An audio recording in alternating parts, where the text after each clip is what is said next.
Assalamualaikum warahmatullahi wabarakatuh. Perkenalkan saya Erina Trilestari, nomor absen 4 dari kelas 12 AKL 2. Saya akan membahas salah satu pelanggaran HAM di Indonesia. Sebelumnya saya akan menjelaskan pengertian HAM. Hak asasi manusia atau yang sering kita sebut HAM adalah sebuah konsep hukum dan normatif yang menyatakan bahwa manusia memiliki hak yang melekat pada dirinya karena ia adalah seorang manusia. Hak asasi manusia berlaku kepada siapa saja, di mana saja, dan kapan saja, sehingga bersifat universal. Di video ini saya akan membahas tentang pelanggaran HAM yang terjadi di Jakarta Utara, tepatnya di Tanjung Priok pada tahun 1984.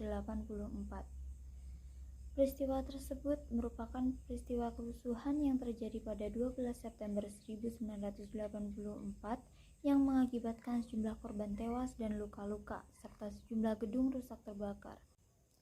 Sedikitnya 9 orang tewas terbakar dalam kerusuhan tersebut dan 24 tewas oleh tindakan aparat.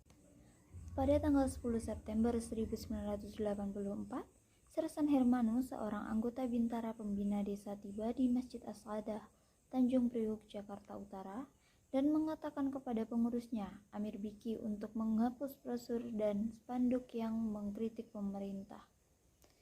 Biki menolak permintaan ini, lantas Hermanu memindahkannya sendiri. Saat melakukannya, dia dilaporkan memasuki area sholat masjid tanpa melepas sepatunya. Dan ini termasuk sebuah pelanggaran serius terhadap etika masjid. Sebagai tanggapan, warga setempat yang dipimpin oleh pengurus masjid Syarifuddin Rambe dan Sofwan Sulaiman membakar motornya dan menyerang Hermanu saat dia sedang berbicara dengan petugas lain.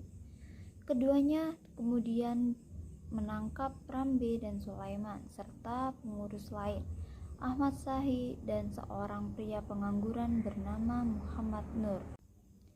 2 hari pasca penangkapan, ulama Islam Abdul Qadir Jailani memberikan sebuah khotbah menentang asas tunggal Pancasila di Masjid Asy-Syahadah, Jakarta Utara. Setelah itu, Biki memimpin sebuah demonstrasi ke kantor Kodim Jakarta Utara, di mana keempat tahanan tersebut ditahan. Seiring waktu, massa kelompok tersebut meningkat, dengan perkiraan berkisar antara 1.500 sampai beberapa ribu orang. Protes dan kerusuhan tidak berhasil menuntut pembebasan tahanan tersebut. Sekitar pukul 11 malam waktu setempat, para pemprotes mengepung komando militer. Personel militer dari Batalion Artileri Pertahanan Udara ke-6 menembaki para pemprotes. Sekitar tengah malam, saksi mata melihat Komandan Militer Jakarta Trisutrisno dan Kepala Angkatan Bersenjata LB Murdani yang mengawasi pemindahan korban. Mayat-mayat itu dimasukkan ke dalam truk militer dan dikuburkan di kuburan yang tidak bertanda. Sementara yang terluka dikirim ke Rumah Sakit Militer Gatot Subroto. Akibatnya, setelah kerusuhan tersebut, militer melaporkan bahwa mereka dipicu oleh seorang pria berpakaian militer palsu yang membagikan selebaran anti pemerintah bersama dengan 12 komplotannya. Dilaporkan dari orang yang ditahan. Jenderal Hartono Reksodarsono ditangkap karena diduga menghasut kerusuhan tersebut. Setelah menjalani persidangan 4 bulan, dia divonis bersalah. Dia akhirnya dibebaskan pada bulan September 1990 setelah menjalani hukuman penjara selama 5 tahun. Setelah kerusuhan tersebut, setidaknya 169 warga sipil ditahan tanpa surat perintah dan beberapa dilaporkan disiksa. Para pemimpin ditangkap dan diadili karena tuduhan subversif, kemudian diberi hukuman panjang. Yang lainnya termasuk Amir Biki, termasuk di antara mereka yang terbunuh. Laporan awal menyebutkan 20 orang tewas. Catatan resmi saat ini memberikan total 24 korban tewas dan 54 terluka, termasuk militer.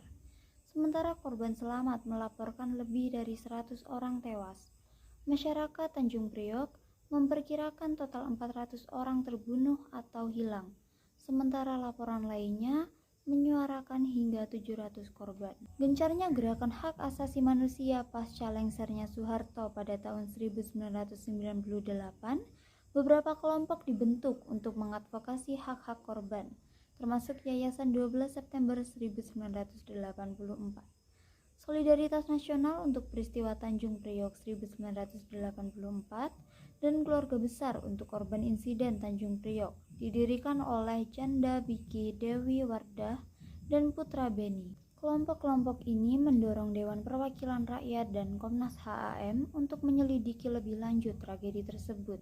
Di DPR, perwakilan AM Fatwa dan Abdul Qadir Jailani yang pernah ditangkap setelah tragedi tersebut mendesak penyelidikan lebih lanjut.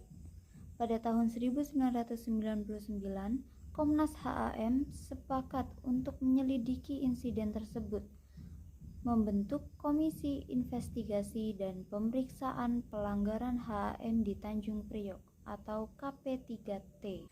KP3T terutama terdiri dari tokoh politik dari rezim sebelumnya, termasuk mantan Jaksa Agung Joko Sugianto. Laporannya yang dihasilkan yang dirilis pada awal Juni tahun 2000 menemukan bahwa tidak ada pembantaian sistematis dalam insiden tersebut. Ini tidak diterima dengan baik oleh masyarakat umum. Pada tanggal 23 Juni tahun 2000, sekitar 300 anggota Front Pembela Islam atau FPI menyerang markas Komnas HAM saat mengenakan pakaian Islami dan syal hijau. Mereka memecahkan jendela dengan batu dan batang rotan, melebihi jumlah dan banyak pasukan keamanan. FPI marah atas laporan tersebut dan beranggapan telah terjadi praktik kolusi dengan militer, dengan alasan bahwa tindakan tersebut diabaikan oleh militer dan bersikeras agar Komnas HAM dihapuskan. Sementara itu, Menteri Hukum dan Hak Asasi Manusia Yusril Iza Mahendra menulis bahwa Komnas HAM telah menerapkan standar ganda saat menyelidiki masalah tersebut.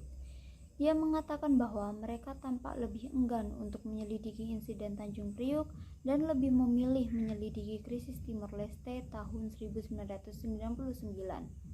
Pemimpin Partai Bulan Bintang Ahmad Sumargono menyebut keputusan tersebut mengecewakan kaum muslim di mana-mana.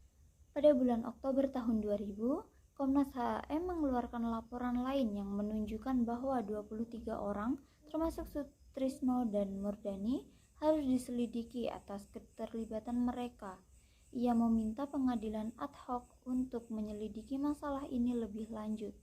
Presiden Abdurrahman Wahid juga meminta penyelidikan lebih lanjut pada pengadilan yang akan datang. Beberapa pejabat militer membuat surat pengampunan atau islah dengan keluarga korban. Meski islah tidak mengandung pengakuan bersalah, korban menerima kompensasi jumlah 1,5 sampai 2 juta. Islah pertama meliputi 86 keluarga seperti yang diwakilkan oleh Rambe, sedangkan untuk keluarga Biki terjadi pada islah kedua. Pada tanggal 1 Maret 2001, sejumlah islah telah dibuat. Hasil islah tersebut, beberapa korban atau keluarga mereka menyarankan kepada penyelidik MA Rahman bahwa tuntutan harus dijatuhkan. Investasi baru berlanjut pada bulan Juli 2003. Di bawah tekanan internasional, pada tahun 2003 DPR menyetujui penggunaan Undang-Undang Hak Asasi Manusia tahun 2000 untuk membawa pelaku pembantai ke pengadilan atas kejahatan terhadap kemanusiaan.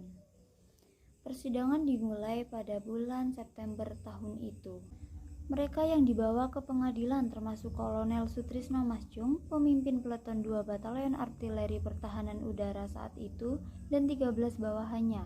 Pejabat berpangkat tinggi saat itu termasuk Komandan Militer Jakarta Tri Sutrisno dan Kepala Angkatan Bersenjata LB Murdani dibebaskan dari tuntutan, seperti mantan Presiden Soeharto dan mantan Menteri Kehakiman Ismail Saleh.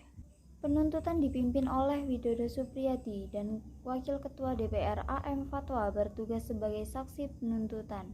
Beberapa petugas yang diadili divonis bersalah, sementara Sriyanto dan Pranowo dibebaskan. Pada tahun 2004, kantor kejaksaan mengajukan banding atas pembebasan Sriyanto dan Pranowo, namun ditolak. Keputusan tersebut kemudian dibatalkan oleh Mahkamah Agung Republik Indonesia.